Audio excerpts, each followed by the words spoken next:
Welcome to our project. I'm going to sound serious now.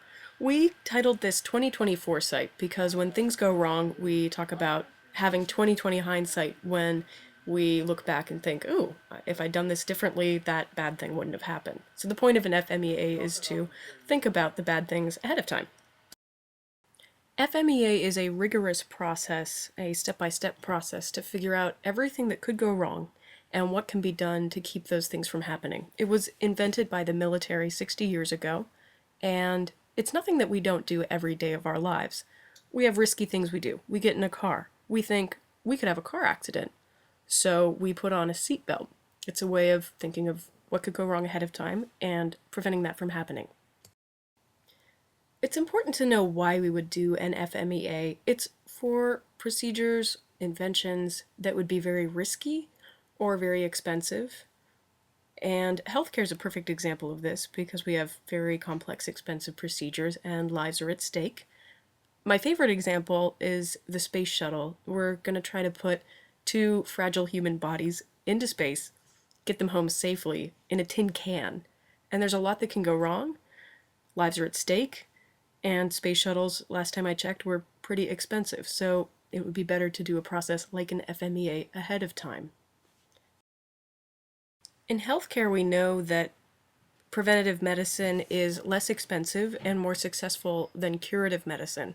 So that's the idea with an FMEA. Let's prevent problems before they happen. And they are useful for healthcare because we have lives at stake and we do have a lot of expense.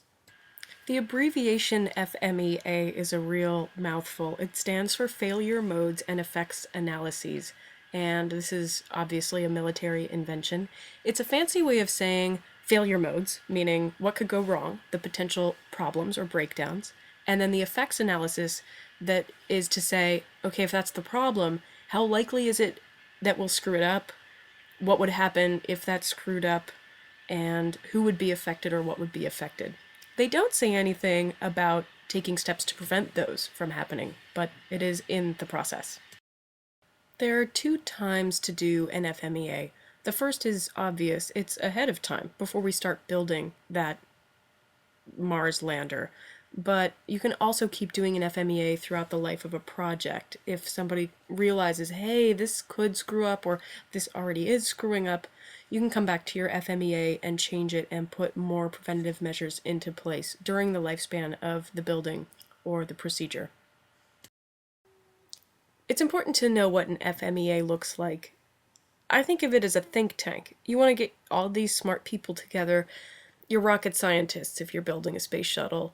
If you're doing something for medicine, think about your nurses, your doctors, your pharmacologists, whoever is a stakeholder who knows a lot about it, who's intimately involved with using the invention that you're making. And after you get them together, feed them plenty of coffee and pizza because the process is tedious and time-consuming and exhausting. The FMEA process can be summed up in a special worksheet. I've created one to use the example of making a peanut butter and jelly sandwich. My example of a process function or a necessary part of our design is to get peanut butter on the bread. Another necessity in our peanut butter and jelly sandwich project would be to get jelly on the bread. Next up is the problem or failure mode. My example is that I don't have any peanut butter in my house. Peanut butter is, of course, essential to getting the peanut butter onto the bread. Other problems that I could run into with getting the peanut butter onto the bread would be that I don't have a knife, that I don't have any bread, that my hands are not working, that I can't open the jar of peanut butter, things like that. The effect of this potential problem of having no peanut butter in my house is that I end up with a jelly sandwich instead of a peanut butter and jelly sandwich.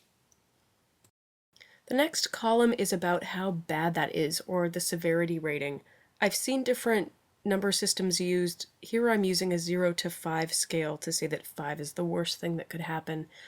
In healthcare, if we kill a patient from a med error or a lack of an allergy band, that'll probably get a rating of 5.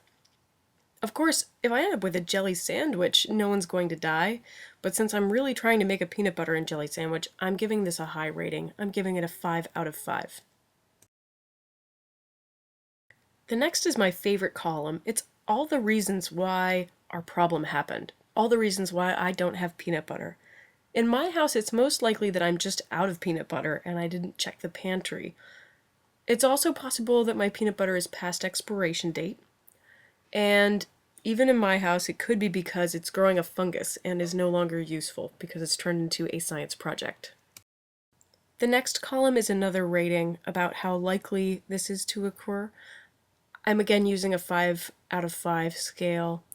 I would think it may be a low rating 2 out of 5 times that I'm after a peanut butter and jelly sandwich, I'm out of peanut butter. In healthcare, I've seen it created like maybe a couple times a year or many times a year, we'll see this medication error. That's how likely this is to occur.